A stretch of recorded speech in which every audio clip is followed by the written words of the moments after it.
올해 둘째 주를 우리가 어버이 주일이다 그렇게 이야기를 합니다.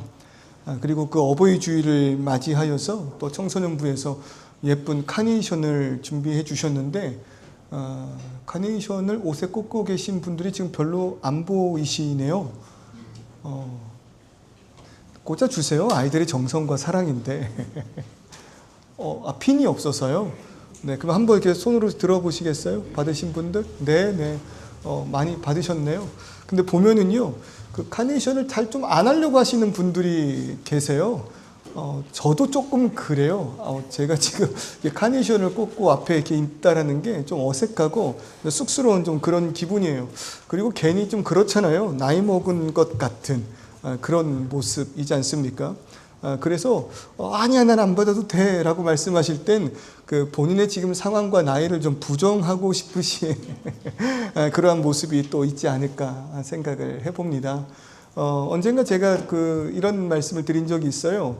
몇 번 뭐 청년들에게는 했던 이야기인데 청년의 때에 가장 큰 복이 뭔지 아느냐? 그게 뭐냐면 앞으로의 20년의 그 시간을 아무런 거리낌 없이 고민 없이 계획해 볼 수 있다면 그건 청년이요. 청년의 큰 복이다. 제가 그런 말을 좀 많이 했거든요. 어떻습니까? 향후 20년의 계획을 마음껏 하실 수 있는 분 계십니까? 살짝 표시해 보시겠어요? 네. 무슨 자신감이신지 모르겠지만 네, 손을 다 드셨어요? 네. 청년입니다. 청년인 줄 믿습니다. 네, 여러분 걱정하지 마세요. 내가 스스로 내 앞으로의 20년을 마음껏 고민해 볼 수 있다면, 계획해 볼 수 있다면 여러분 그건 분명 청년인 거예요. 그런데 그렇지 못한 순간이 있죠. 또 그렇게 20년의 뒤를 꿈꾸지 못하시는 분들도 계시죠. 어쩌면 나도 20년 뒤를 마음껏 꿈꿀 수 있습니다라는 청년이라 할지라도요, 생각해 보시겠어요? 그 20년의 꿈에 어쩌면 우리 엄마, 우리 아빠는 함께 하지 않는 순간일지도 모르겠습니다. 그러면 조금 서글프죠. 나이를 먹는다는 것이요.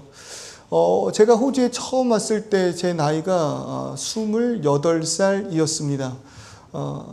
제가 호주로 떠나기로 마음을 먹은 그 해에 제가 9월 달에 도착했거든요. 5월 달에 처음으로 저에게 호주행에 대한 권면을 목사님께서 하셨고, 필요하다면 목사님 가야지요. 그렇게 3개월 안에 결정을 해서 급히 결혼을 하고 이제 호주로 왔어요. 그 가운데 왜 걱정이 없겠습니까? 왜 고민하지 않았겠어요? 그런데 문득 이런 생각이 들더라고요.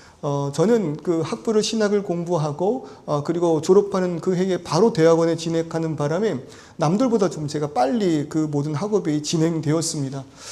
다행인지 은혜인지 뭔진 잘 모르겠지만 하나님께서 불쌍히 여기사 군대를 또 빼주시는 바람에 제가 그런 시간들을 더 줄이고 바로바로 그렇게 진행을 했었거든요. 그리고 나서 고민을 해보는 거예요. 와, 이거 호주 가도 괜찮은 건가? 그때까지 전 비행기를 타본 적도 없고 해외는 나가본 적도 없는 그런 대한민국 촌놈이었는데 그런 고민이 왜 안 되겠냐는 거예요. 그런데 문득 제가 그때가 이제 마지막 대학원 졸업학기였는데 같이 공부하고 계시는 분들을 보니까 이분들의 나이가 저보다 최소한 10살 정도 많으신 분들인 거예요. 네, 그렇습니다. 요즘은 좀 모르겠는데 저 때만 해도 신학대학원을 오시는 분들은 사회에서 좀 이런저런 일들도 좀 하시고 다른 길로 막 도망치시다가 붙들려 매맞고 오신 그런 동기들 또 선후배 신학생도들이 좀 많이 있었거든요.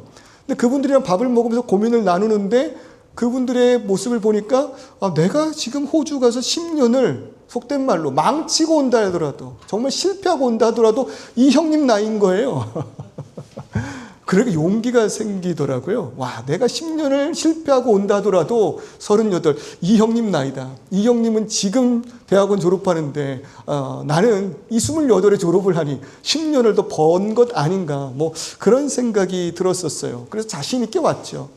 그러다가 어느 날 10년이 지납니다. 그리고 제가 38이 되는 그 해에 그 해 말에 담임 목사님으로부터 브리즈번 개척에 대한 또 권유를 받게 됩니다.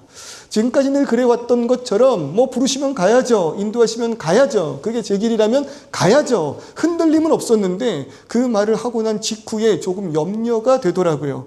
왜냐하면 제가 생각했던 그 10년 후 38이 되었을 때 앞으로의 10년 뒤를 생각하니까 무언가 좀 불안해지기 시작하는 거예요. 38과 48은 조금 느낌상 좀 다르더라 이거죠. 야, 10년의 시간 실패하면 어쩌면 내가 좀 힘들어질 수 있겠다. 동일한 믿음이라 생각했고 동일한 순간이었는데요. 나이를 먹는다라는 것이 이렇게 겁을 먹게 하는 것 같습니다. 운동을 참 좋아했고요. 운동을 하는데요. 한동안 그 운동을 열심히 할 때에는 1년에 그래도 적어도 반년 정도는요. 나시티를 입고 다니기도 하고 반팔을 입으면 그래도 옷이 좀 끼는 그런 맛에 운동을 좀 했었습니다. 그런데 시간이 또 지나니까 어떤 시점이 넘어가는 그 순간부터는 몸을 과시하기 위해서 뭔가 보여주기 위한 운동보다는 정말 그대로 건강을 지키기 위한 운동으로 바뀌더라고요. 그리고 때로는 차라리 운동을 안 하는 것이 더 건강한 그런 모습을 유지할 수 있더라는 거죠.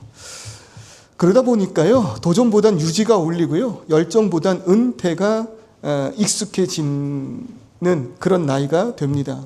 이제는 내가 뭘 할 수 있겠느냐, 뭐 그런 마음이 있어요. 어쩌면 돌아보면 부모로서도 그런 것 같습니다. 자녀들이 어느 정도 자라고 나면 이런 생각 우리 하잖아요. 아쉽죠. 후회가 되죠. 내가 좀 더 잘했어야 되는데, 그때 좀 더 안아줬어야 되는데. 여러분, 그런 후회가 혹시 있으신 분 계신가요? 아니, 그런 후회가 없는 인생이 있을까요? 누구나 할 것 없이 지나간 그 시간을 후회한다 이겁니다. 후회하는 이유가 뭘까요? 돌아갈 수 없기 때문이죠. 후회하는 그 이유가 무엇일까요? 더 이상의 기회가 없다는 뜻 아닐까요? 왜요? 내 삶의 결과로 굳어진 것들이 있고 또 그것을 풀어놓기에는 사실 우리에게 남은 시간들이 그렇게 많지 않기 때문입니다. 나는 아니야 라고 자신하면서 오늘 설교는 어른들 들으라고 하는 설교구나 라고 팔짱 끼고 눈 감는 청년들이 지금 있는 것 같은데요. 아니요, 자신하지 마십시오. 당신의 시간이 우리보다 더 많이 남았다고 누가 확신할 수 있겠습니까? 그래서 참 아프고 서글프다라는 거죠. 그럴 때 보시면은요, 본문에 등장하는 다윗이 그래요. 우리가 기억하는 그 다윗의 찬란함의 모습은요, 대부분 그 다윗이 소년일 때입니다. 그래서 우리에게 익숙한 다윗의 수식어는 소년 다윗이죠. 그럴 때 그 소년 다윗의 모습 얼마나 대단했습니까? 그 어린 나이에 만군의 여호와의 이름을 가지고 골리앗과 싸워 이긴 자가 다윗이었잖아요. 한 방에 그 골리앗을 물맷돌로 쓰러뜨린 이후 그의 목에 검을 거누었을 때에 그 열정 넘쳤던 다윗의 모습을 생각해 보세요. 예루살렘으로 입성할 그때에 사람들이 외칩니다. 사울은 천천히요, 다윗은 만만이라. 그 환호 속에서 얼마나 그 가슴 벅차했던 소년 다윗이었을까요? 그랬던 그가 성장을 합니다. 드디어 왕이 되었고 그 왕의 권세를 누리며 이웃 나라를 점령하기 시작하는, 정말 그 통일한국을 이룰 수도 있을 것 같은 그런 성장한 그 모습, 그 중년, 그 너머 노년의 다윗. 이제는 걱정 없는 그 시기가 되었는데 이상하게도 우리가 기억하는 그의 노년의 모습은 소년 다윗만 못하였다는 거예요. 오히려 많은 실수를 범하였습니다. 자신의 부하의 아내를 취하기도 하였고요. 그리고 오늘 이 시간 우리가 읽었던 그 본문 직전에 일어났던 그 일은 노년된 다윗이, 그리고 어쩌면 그의 삶이 그렇게 오래 남지 않은 순간 가운데 있었던 다윗이 언젠가 저희가 사무엘하 그 말씀을 통해서 그 사건에 대한 이야기를 한번 나누었었는데, 자신의 업적을 확인하기 위해서 또 얼마나 많은 민족과 또 군인의 수가 이 나라를 지키고 있는지, 나를 지키고 있는지, 내가 이루어놓은 그 세상을 한번 확인해 보려 했던 그런 마음을 가지고 민족의 수를 세기 시작하였다는 거죠. 그것이 하나님께 교만이었다는 거예요. 자신의 그 모든 인생 가운데 하나님을 의지하기보다는 자기 왕국의 규모와 군사력을 붙들고 싶어 하였다는 거죠. 하나님이 세우신 그 나라에서 하나님이 지키시고 붙들으셨던 지금까지의 인생이고 삶이었는데, 어느 순간 노년의 다윗은 숫자를 보고 안심하려 했고 숫자를 보고 자신의 그 삶의 만족을 누리려 했던 것 같습니다. 그 결과 일어난 일이 무엇입니까? 하나님 앞에 범죄하게 되었다는 거예요. 여기서 우리가 한번 생각해 볼 것이 있습니다. 여러분 반드시 기억하셨으면 좋겠어요. 우리의 삶의 모든 순간을 경험하고도 하나님 앞에서 겸손을 깨닫지 못한다면요, 하나님의 절대적인 그 주권을 우리가 알지 못한다면요, 그것만큼 어리석은 것이 없는 거예요. 정말 나는 열심히 살았어. 이 시간, 오늘 이 날까지 최선을 다했어. 그런데 그 가운데 주님 앞에서의 겸손과 그의 주권을 깨닫지 못한다면 여러분, 그 삶만큼 어리석은 것이 없다는 거죠. 인생에서 가장 안타까운 일이 바로 이러한 것입니다. 그 평생 살아놓고 하나님 발견하지 못하는 것. 도대체 얼마나 완악하면 그렇게 할 수 있을까요? 나의 모든 삶의 그 순간, 나됨이 무엇입니까? 어느 한 그 순간에 그 흐름과 그 시간 속에서의 한 문제와 한 일이 해결되지 않았더라면, 내가 할 수 있는 그 범주를 넘어선 어떠한 문제가 이루어지지 않았더라면 오늘 이 자리 나의 것이 아닌데, 맞지 않습니까? 여러분, 오늘 이 순간까지 당당하게 나는 나의 모든 환경과 삶과 생각과 주변을 조종하여 이 자리까지 왔다라고 당당히 말할 수 있는 분 계실까요? 누군가는 멋지게 손을 들지도 모르겠지만 불쌍한 분입니다. 정말 그 인생 가운데 남들이 나에게 한 그 사랑과 그 배려와 그 겸손을 조금도 알지 못하는 분이라는 거예요. 더 나아가서요, 그렇게 읽어놓은 것이 많은 노년의 삶은 어쩌면 풍족함으로 인하여서 다른 마음을 품게 될지도 모르겠어요. 왜 노년의 다윗이 이렇게 무너질 수밖에 없었는가? 뭐 그렇잖아요. 그가 많은 것들을 다 이루어놓은 그러한 순간들이었으니까요. 나라에 더 이상 분쟁이 없습니다. 이젠 그가 직접 전쟁에 앞장서지 않는다 하더라도 이루어놓은 국가 시스템 하에 얼마든지 자신을 대리하여 싸울 장수들이 있었다라는 거죠. 그런데 그때 한번 생각해 보시겠어요? 예전에 이 본문을 설교하면서도 제가 동일한 말씀을 드렸던 것 같은데요. 사람이 시간 많고 여유가 넘치며 돈 있으면 할 게 뭐밖에 없어요? 할 게 무엇밖에 없습니까? 네, 하나님 앞에서 죄 짓는 것 말고는 우리가 할 일이 없습니다. 정말로 그래요. 우리들의 그 삶 가운데 내가 여호와를 잊고 살았던 순간들을 생각해 보십시오. 여유가 넘쳤을걸요? 꽤 괜찮은 삶을 살아가고 있었던 순간들이셨을걸요? 그리고 좀 두둑하였을걸요? 그러다 보니까 내 힘과 내 능력으로 내 인생을 주무를 수 있다는 그 자신감 가운데 얼마나 멋지게 그렇게 사셨냐는 거예요. 그런데 여러분, 바로 그 순간 다윗과 같은 범죄가 우리에게 다가온다는 겁니다. 부디 부탁드리는 것은, 소원하는 것은 우리의 그런 겸손함이 상황과 환경에 따라 변화되는 것이 아니라 언제나 이 예배를 통하여 주님 앞에 엎드려지는 그런 겸손되기를 주님의 이름으로 축원합니다.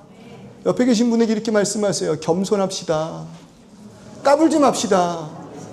여러분, 주님 앞에 우리는 아무것도 아니라는 거예요. 여러분, 그럴 때 보세요. 아까 제가 이런 말씀 드렸죠. 청년들의 능력이 뭐라고요? 20년의 인생을 마음껏 꿈꿔볼 수 있는 것이 청년들의 능력이라면, 그리고 청년의 복이라면, 여러분, 늙음의 복은 무엇인지 아십니까?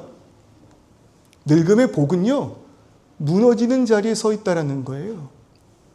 늙음의 참된 복은요, 힘 빠진 자리에 서 있는 것입니다. 여러분, 정말 그래요. 어느 정도 나이가 먹으면 그 마음 가운데 약해짐이 있습니다. 자신감이 사라집니다.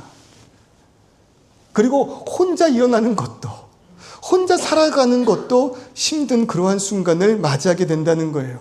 저주 아닙니까? 아니요. 성경은 오히려 반대로 말하는 것 같아요. 그 순간이 바로 은혜다. 왜요? 우리에게 힘이 넘치고 삶의 여유가 넘치며 내 모든 것을 다 할 수 있다는 자신감에 충만할 때 우리가 범죄의 길에 설 수밖에 없는 존재라면 오히려 늙음을 통하여 우리가 연약해지고 무언가 의지하지 않고서는 일어날 수 없는 존재 되는 것, 여러분, 그것이 오히려 은혜인 줄을 여러분 믿으십시오.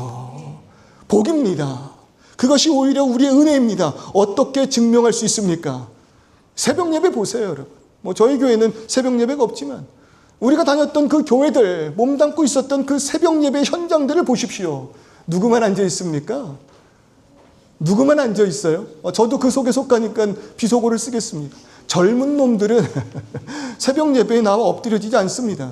어르신들이 그 새벽 이른 아침부터 연약한 그 몸을 이끌고 꾸역꾸역 그 자리에 나와 엎드려지시는 거예요. 왜요? 아시니까요. 여러분, 생각해 보십시오. 그분들이 그 자리에 엎드려서 기도하는 기도의 제목이 무엇일까요? 주님, 창피합니다. 쪽팔립니다. 이번 기회에 주님 차를 좀 바꿔야겠는데.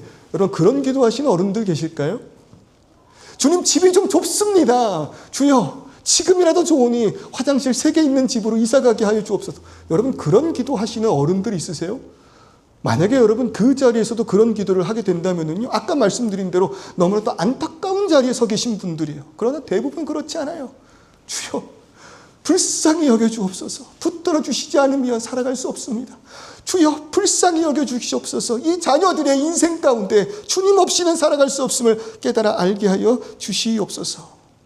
여러분 그러니 보세요. 온전히 하나님을 의지하는 자가 되어간다라는 것, 이것이 얼마나 복입니까?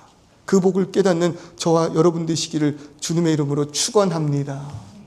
그럴 때 여러분 무엇보다 우리들의 그 늙음 속에서, 우리들의 그 여유 속에서 회복해야 할 것이 있음을 깨달으셨으면 좋겠어요. 왜 다윗은 이렇게 범죄의 자리에 손쉽게 넘어질 수 있었는가? 다른 것보다도요, 그의 그 삶 가운데 무엇을 잃어버렸어요? 사명을 잃어버린 거예요. 다윗은 지금 자신이 살아갈 그 인생 가운데 어떠한 목표를 잃어버린 것 같습니다. 근데 그럴 수밖에 없죠. 내 나이에 무엇을 더 이루리까? 내 나이에 주님 무엇을 더 할 수 있겠습니까? 그러니 내가 이루어 그 놓은 것들만을 다시 한번 돌아보며 옛날 이야기하는 것, 내가 지금까지 이뤄온 그 모든 것들을 확인하며 살아가는 것이 그 삶의 행복이었다는 거예요. 그런데 그런 자리에 섰던 다윗, 사명을 잃어버린 다윗이 범죄하였다는 그 사실이 우리 가운데 충격을 줍니다. 무엇보다도요, 그 어른의 실수와 어른의 무너짐, 다윗의 무너짐은 단순한 개인의 아픔이 아니었다는 거예요. 그의 범죄로 인하여 21장의 말씀을 보면은요, 그가 민족의 수를 셈으로 하나님 없이 자신의 의를 나타내려고 하였을 때 하나님께서는 그를 통해 반역한 이스라엘 민족을 심판하시는데 그 가운데 3일 동안 7만이나 되는 민족이 죽임을 당하였다는 겁니다. 얼마나 뼈아픈 것입니까? 어른이라는 건 여러분 책임지는 자리에 서 있는 것입니다. 먼저 앞서 나아갔다는 의미가 되니까요. 그럴 때 그들의 무너짐은, 리더의 무너짐은 한 자리 한순간 한 사람의 문제가 아니라 함께 하였던 모든 공동체의 아픔이 될 수 있다는 거예요. 그러니 그 책임이 얼마나 커요. 얼마나 고통스럽습니까?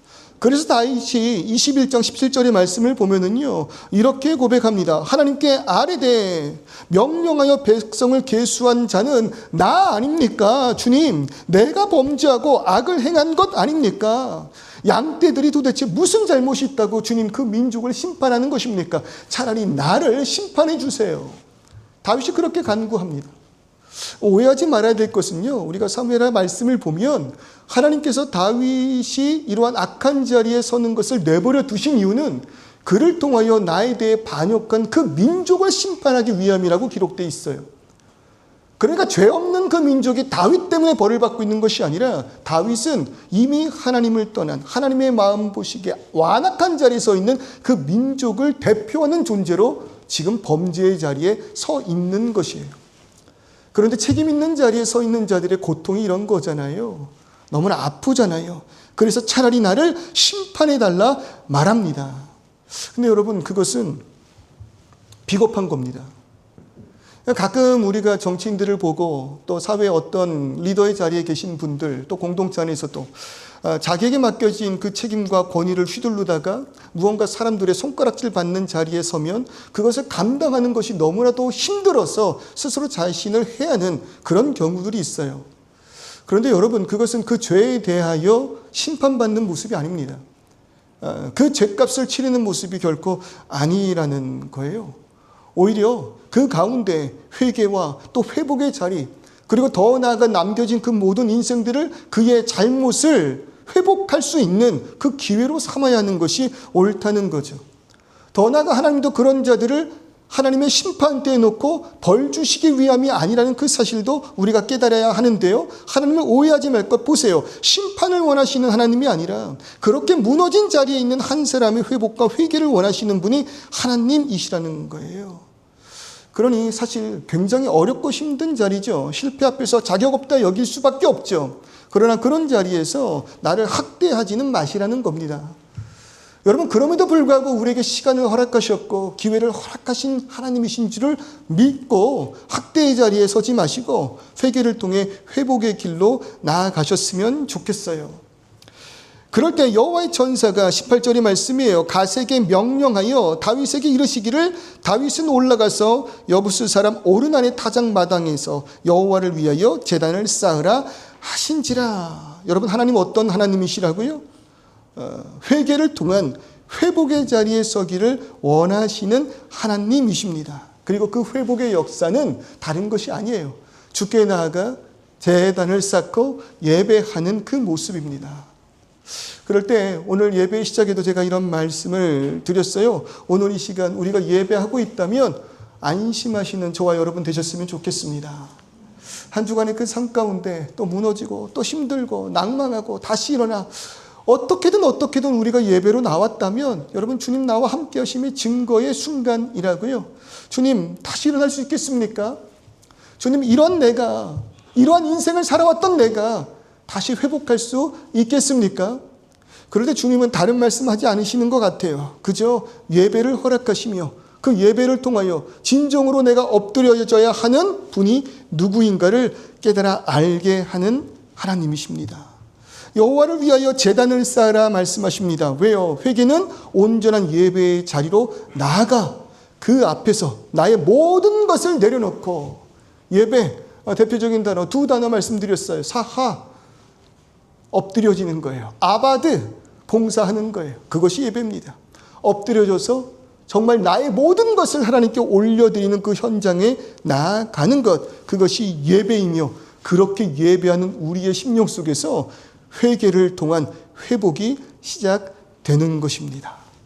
그러니 역대상 21장 26절의 말씀을 보면 이렇게 이야기해요. 다윗이 거기서 여호와를 위하여 제단을 쌓고 번제와 화목제를 드려 여호와께 아뢰었더니, 여러분, 오늘 이 시간 우리가 이 자리에 나와 엎드려 주께 아뢰었더니 어떠한 일이 일어나는지 보시라고요. 여호와께서 하늘에서부터 번제단 위에 불을 내려 응답하셨더라. 할렐루야. 여러분, 혹시 지금 성경을 피시고 펜이 있으신 분들이 있다면 응답하시고를 표시해 보세요.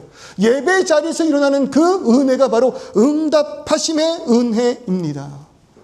회개하는 자에게, 예배하는 자에게 하나님 응답하신다라는 거예요.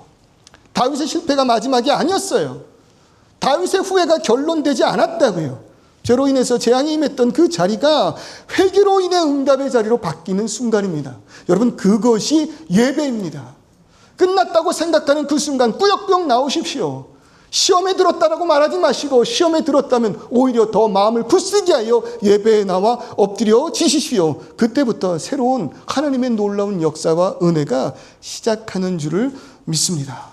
후회했던 그 땅이 은혜의 땅이 됐고요. 심판의 자리가 오히려 예배의 자리가 되었다는 거예요. 그리고 그때 비로소 하나님 앞에 엎드려지는 그 순간 잃어버렸던 사명이 회복되기 시작합니다. 그가 붙들고 있지 못하였던 하나님께서 허락하신 그 사명 혹은 새로운 사명, 그 미션이 다윗에게 주어졌다라는 거예요.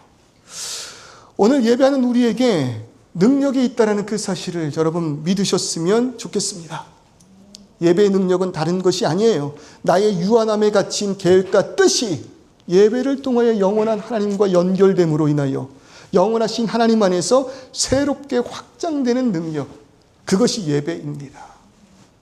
그러니까 유한함에 갇혀 있는 거예요. 우리의 생각과 계획과 뜻.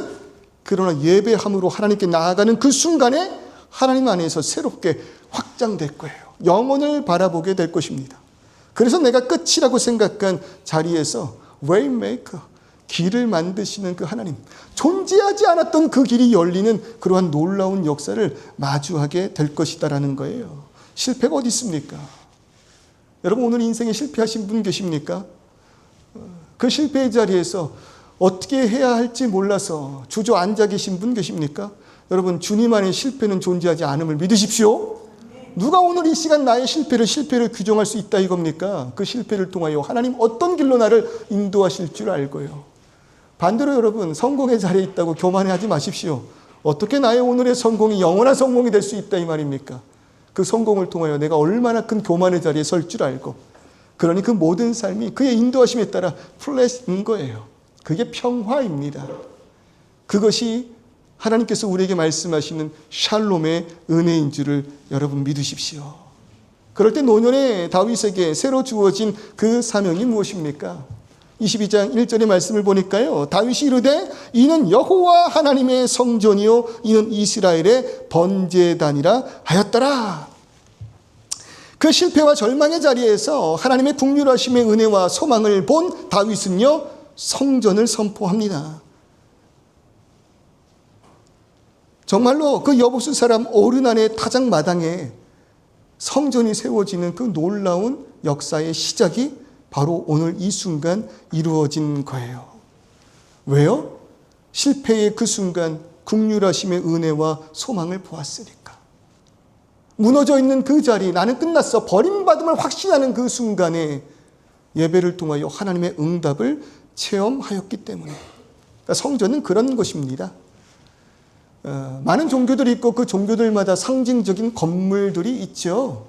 그러한 건물들은 얼마나 이 종교가 찬란한지, 그리고 그 위대한 선배들과 스승들이 있었음을 나타내기 위하여, 과시하기 위하여 보여지는 것, 그것이 종교적 건물입니다. 그러나 하나님께서 이들에게 허락하신 성전은 결코 인간의 성공을 기념하는 건물이 아닌 거예요. 오히려 성전은요, 하나님께서 죄인을 만나주시는 자리에 임재하셨다라는 증거입니다. 그러니까 성전이 있다라는 것은 하나님께서 그 국률하신 은혜로 인하여 죄인을 만나주셨다라는 증거이에요. 죄인이 하나님 앞에서 엎드려지는 자리입니다. 그래서 성전의 그 중심에는 제단이 놓일 수밖에 없어요. 왜요? 제단은 인간이 하나님께 자기의를 주장할 수 없음을 고백하는 것이니까. 오늘 이 시간 우리가 재물을 가지고 제단에 엎드려지진 않지만, 여러분, 제물로서 먼저 우리를 위하여 십자가에 오르신 예수 그리스도의 의로움을 통해 우리는 나의 죄가 그에게, 그리고 그가 죽으심으로 우리의 죄를 사하여 주심에 그의 의가 우리에게, 그리고 그 의로움을 믿고 이 자리에 선 자들 아닙니까? 눈에 보이는 제단이 없다고 내가 의롭다 착각하지 마십시오.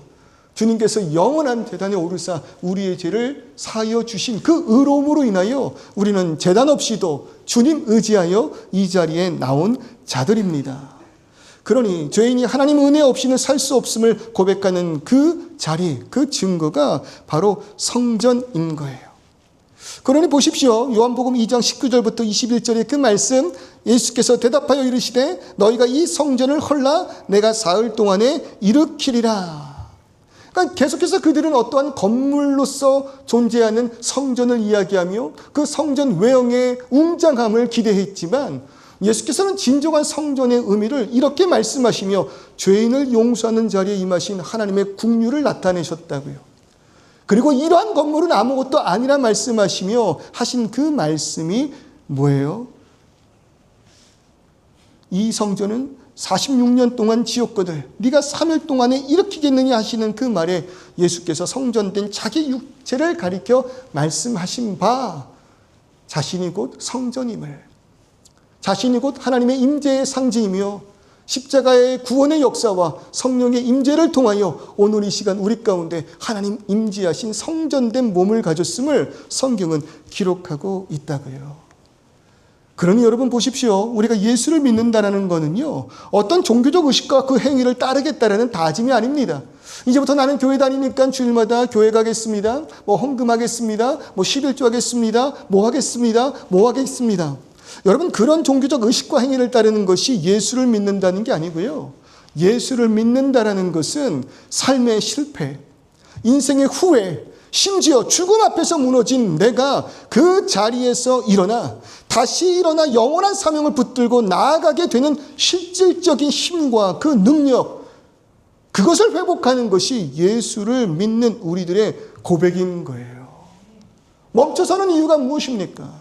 끝났다 선언하는 것이 무엇입니까? 우리의 삶의 유한에 갇힌 나의 인생 아닙니까? 그러나 예수, 그 성전의 임재로 인하여 영원한 하나님께서, 생명 되시는 그분께서 나와 함께 하실 때, 여러분, 우리는 오늘 이 시간 어떠한 순간에도 다시 일어나 사명을 향해 나아갈 수 있는 진짜 능력, 실질적인 힘이 주어진 것이에요.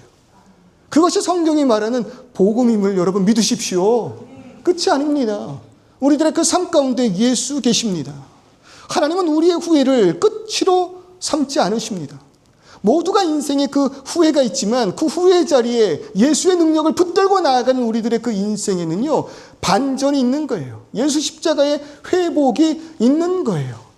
그러니 노년의 다윗 보십시오. 다시 한번 일어나 사명을 붙들며 나아가는 그 순간 22장 그 2절부터 그는 본격적으로 성전 건축을 준비합니다. 이거 보통 일일까요? 이게 노년의 다윗이 할 수 있는 일일까요? 결코 쉽지 않습니다. 젊었을 적 다윗이 꿈도 꿔보지 못한 일을 오히려 힘이 다 빠진 그 노년의 상태에서 새로운 사명을 붙들고 나아가게 되었다는 거예요. 보세요. 석수를 씻겨 돌을 다듬게 하고 철간 옷을 많이 준비하고 백향목도 많이 가져오게 하는 그러한 그 모습들. 여러분 보십시오. 저는 부디 오늘 이 시간 우리가 카네이션을 주면서 어버이라고 말했던 그 어른들, 그리고 무엇보다도 교회 어머니, 교회 아버지들이 계시지 않습니까? 어쩌면 나는 은퇴했어 라고 말씀하시는 그런 분들의 심령 속에 이런 노년의 다윗과 같은 열정과 사역과 사명이 회복되기를 주님의 이름으로 축원합니다. 얼마나 멋있습니까? 오히려 무너짐의 자리에서 일어나서 열정을 가지고 그 나아가는 발걸음을 바라보는 후배들의 모습 가운데 얼마나 큰 어른으로 보이게 될까요? 그런데 어떤 분들은 이런 얘기해요. 아니 그게 무슨 의미가 있겠냐고. 내가 그걸 한다고 그 끝을 볼 수나 있겠냐고. 내가 그러한 모습을 보거나 죽겠냐고. 여러분 그런 아쉬움의 소리를 하시는 분들 계시죠. 그리고 물리적으로 그 삶 속에서는 그것이 당연합니다. 그런데 한 가지 더 말씀드리면은요, 예수의 소망이라는 것은 우리를 완성에 집착하지 않게 한다는 겁니다. 너무 멋있지 않으세요?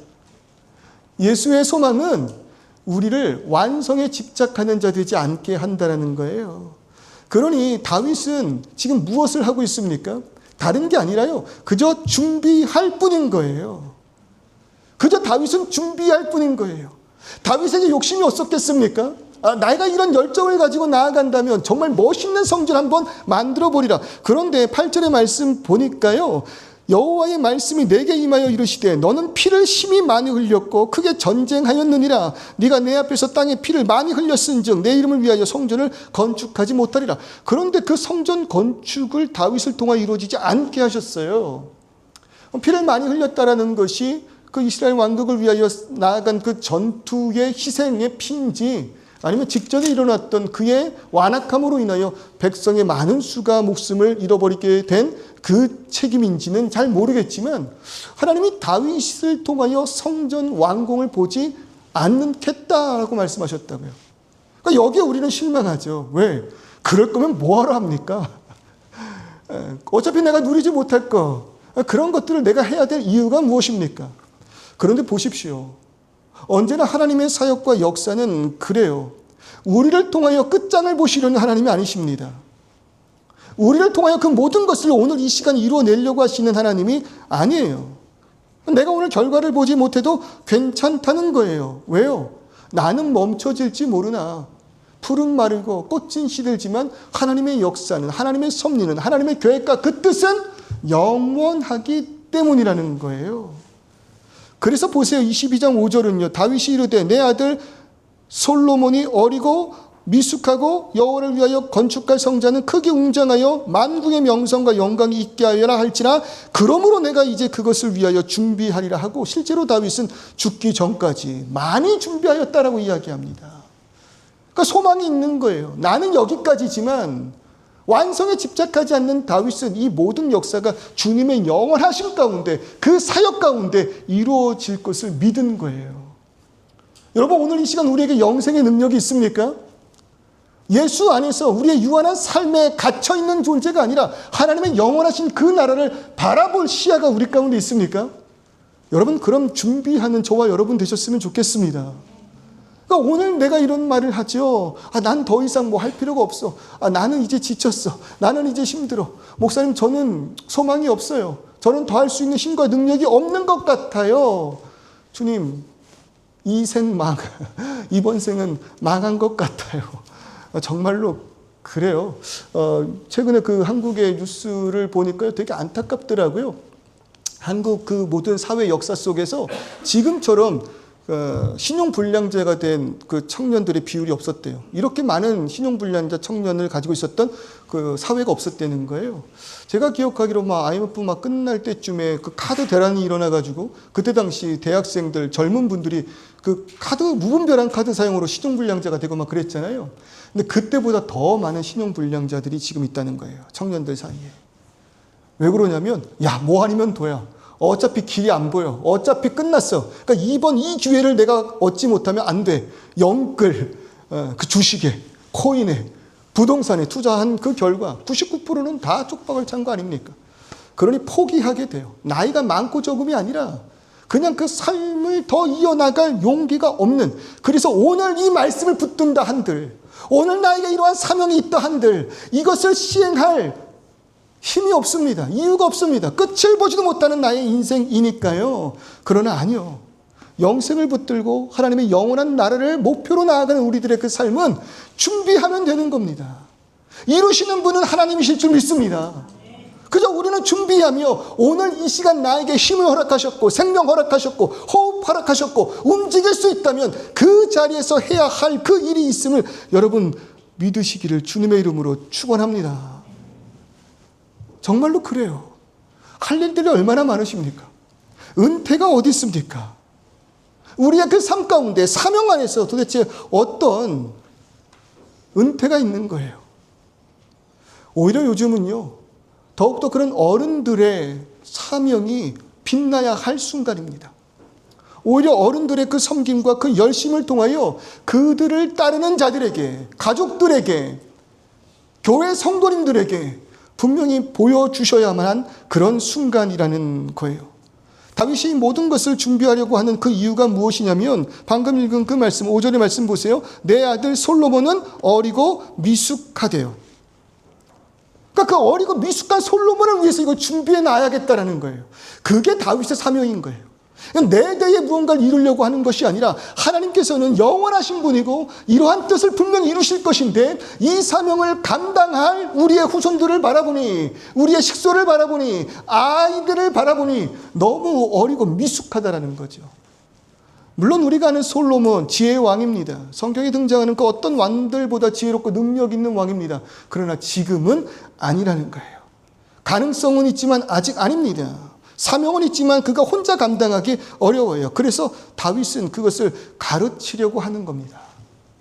무엇보다 다윗이 가르치려는 것은 다른 것이 아니에요. 12절, 13절의 말씀을 보십시오. 여호와께서 너에게 지혜와 총명을 주사 너의 이스라엘을 다스리게 하실 거고 너희 하나님 여호와의 율법을 지키게 하기를 더욱 원하는데 그때에 네가 만일 여호와께서 모세를 통하여 이스라엘에게 명령하신 모든 규례와 법도를 삼가 행하면 형통해질 거야. 그러는 어떤 인생에도 강하고 담대하여 두려워하지 말고 놀라지 마. 네가 오늘 아빠와 같이 예배의 자리에 서 있다면 너는 무너지지 않아. 그러니까 다윗이 솔로몬, 어리고 미숙한 그 솔로몬에게 가르친 것 다른 게 아닙니다. 여러분, 예배입니다.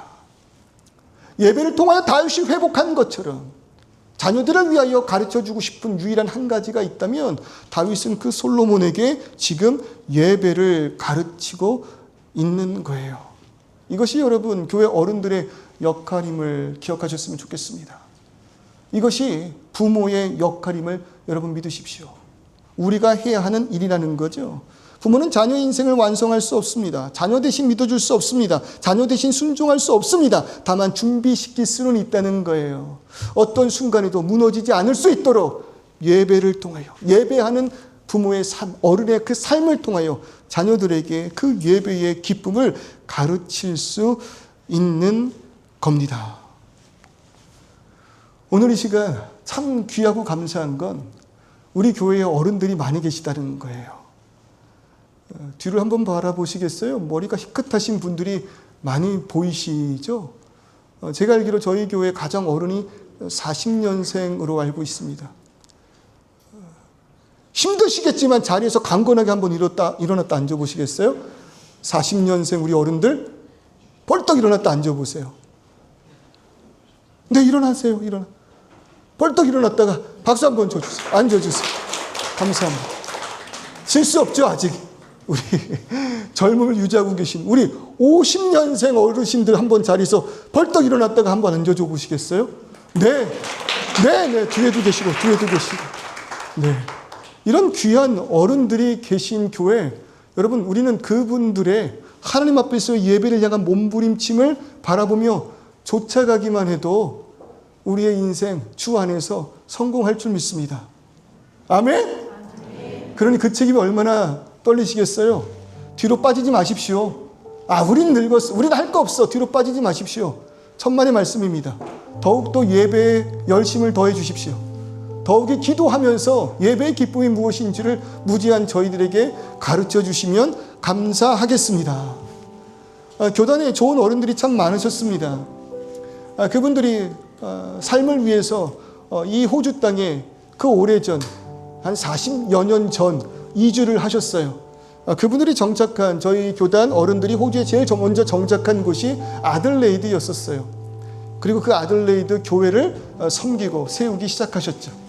근데 참 그 어른들이 얼마나 귀했냐면 열심히 일을 해서 그 이민사회에서 어떠한 업적을 이루기 시작하였을 때 집을 지어야 되잖아요. 그런데 어느 날 그분들이 이런 고백을 한 거예요. 야, 주님 앞에 모여 함께 예배할 공간도 없는데 우리의 집을 먼저 짓는 것이 옳으냐. 먼저 그분들이 한 일이 그 땅에, 그 시골 지역에 교회를 짓는 것이었어요. 그런 아들레이드 장로교회가 이제 다음 달 40주년을 맞이하게 됩니다. 저도 이제 축하러 가야겠죠. 그 결과 여러분 얼마나 놀라운 일이 벌어졌냐면 그 아들레이드 장로교회를 통해서 시드니에 호천교회가 세워집니다. 마찬가지로 그 어른들이 시드니로 이주하여서 우리의 집을 사기 전에 교회를 먼저 짓자. 시드니에도 건물이 있어요. 뉴질랜드도 마찬가지예요. 골코스트도 마찬가지예요. 근데 뒤로 갈수록 점점 개척되는 교회는 교회 건물이 없어요. 어쩌면 그때보다 더 풍족히 많은 것을 누리고 있는 하나님의 은혜의 시대라고 이야기하지만 그 어른들의 신앙을 뒤쫓아가기엔 너무나도 연약한 우리들의 모습이 아닌가 봅니다. 뭐 건물이 있어야 된다 그런 이야기를 하는 것이 아니잖아요. 그분들의 그 심령, 정말 주님 앞에서 얼마나 그 마음을 가지고 엎드려진 심령이었을까. 여러분 결국요, 다윗이 그 솔로몬에게 예배를 가리키기를 소원하였을 때 우리가 알다시피 솔로몬 무너집니다. 어쩌면 악한 왕이라고 이야기할 수 있을 만큼 이스라엘 그 예루살렘 땅 가운데 너무나 많은 우상들을 가지고 들어온 무너진 자였습니다. 그런데 어렸을 때 배웠던 그 아버지 다윗을 통한 예배의 회복이요, 노년에 다시 한번 이루어지는 것 같아요. 전도서 12장 1절을 보니까 그가 그의 자녀들에게 혹은 이스라엘의 젊은이들에게 이렇게 말을 합니다. 너는 청년의 때에 너의 창조주를 기억하라. 마지막 그 순간 어릴 때부터 가르침받았던 예배가 그를 살렸다는 거죠. 여러분 오늘 이 시간 우리 교회 청년들이 이 교회 어른들을 통하여 이런 믿음의 중심을 배우기를 소원합니다.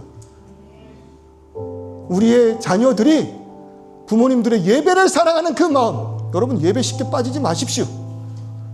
아이들 앞에서 예배가 아무것도 아닌 것처럼 여기지 않도록 예배에 목숨 거는 우리 부모님들 되셨으면 좋겠습니다. 이거는 타협이 아니구나. 이건 고민할 것이 아니구나. 그럴 때 여러분 무너진 자리에서 그 아이들을 언젠가 예배로 인도할 거예요. 여기 모태신앙 성도님들 계시죠? 어른들 계시죠? 이 분주한 상황 가운데서 지금 예배하시는 이유가 뭐예요? 나는 그 모습을 보고 자라났기 때문에. 그럼 우리 자녀들은 배우고 있습니까? 우리 부모는 완벽하지 않았지만 하나님을 예배하는 사람이었다고, 우리 어른들이 모든 답을 알지는 못했지만 하나님 앞에 엎드리는 길을 보여주었다고. 부디 어버이날을 맞이하여서 우리 어버이들이, 어른들이, 부모님들이, 그리고 그 부모를 준비할 우리 청년들이 마음 깊이 진정으로 우리가 회복해야 할 사명이 무엇인가를 깨달아 예배의 자리로 나아가는, 그것이 나의 능력임을 고백하는 저와 여러분 되시기를 주님의 이름으로 축원합니다. 아멘. 우리 시간 한번 이 찬송을 불러볼 건데요, 설교를 준비하면서 계속적으로 생각났던 찬송가예요. 가사를 한번 보여주시겠어요? 나의 사랑하는 채, 비록 다 낡아버렸지만 그러나 그 성경이 있어서가 아니라 기억이 있는 거예요. 어머니의 무릎 위에 앉아서 뭐 했다고요? 재미있게 들었던 그때 그 말씀을 내가 잊지 않고 기억해요. 그래서 다시 예배인 거예요. 그래서 다시 예배로 나올 수가 있는 거예요. 부디 그 고백이 오늘 이 시간 우리들의 심령에 고백되고, 그 고백 속에서 나에게 복음을 전해줬던 우리 부모님, 그리고 나는 그런 기억은 없지만 우리 자녀들에게 그런 기억을 남겨줄 수 있는 부모 되기를 함께 소원하였으면 좋겠습니다. 같이 찬송해 볼까요?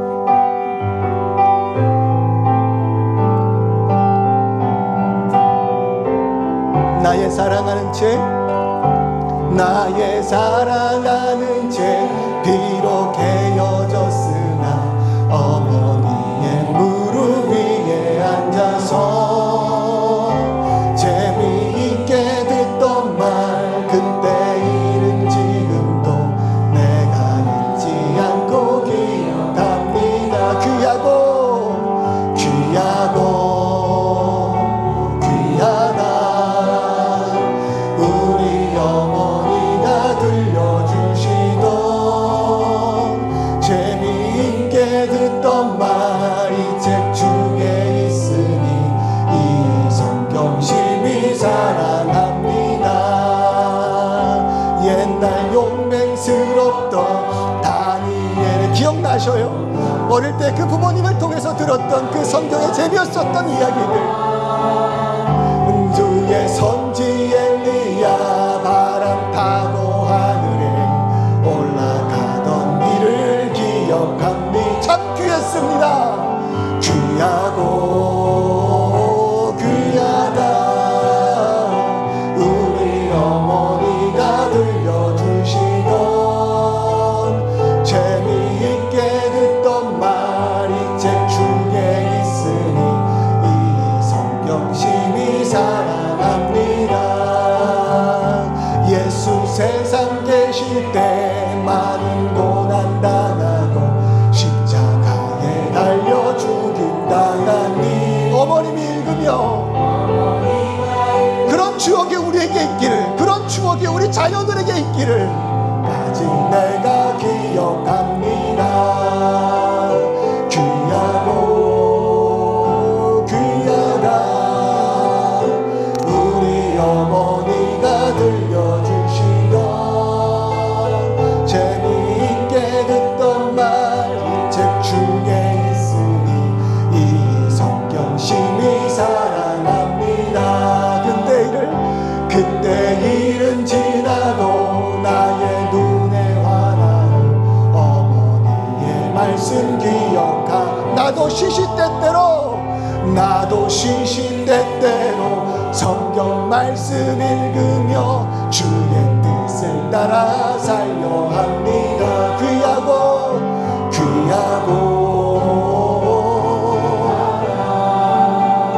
우리 어머니가 들려주시던 재미있게 듣던 말 이 책 중에 있으니 이 성경 심히 사랑. 귀하고 귀하다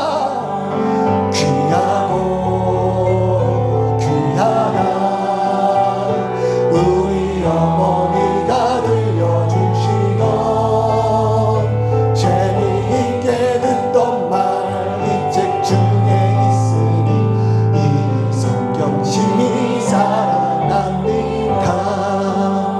부디 오늘 이 시간 우리의 신앙의 근본되었던 그 부모의 눈물과 그 외침, 그것이 우리 가운데 있다면, 행여나 그렇지 않다 하더라도 우리의 자녀들이 귀하고 귀하다 그 말씀 안으로 돌아와 이것이 바로 정답이었음을, 그렇게 내가 배웠음을 다시 한번 기억해내는 그러한 우리의 자녀, 그러한 내가 되게 해달라고. 무엇보다도 그런 말씀을 우리에게 가르치셨던 어른들 계십니까? 교회 어른분들이 계십니까? 지치지 않도록 하여 주시고 다시 한번 새로운 사명을 가지고 주여 이 시대에 길을 알지 몰라 헤매는 우리들에게 나아갈 그 길을 가르치시는 어른들 되어 주시기를 간절히 원하는 그 마음으로 함께 기도하며 나아가겠습니다.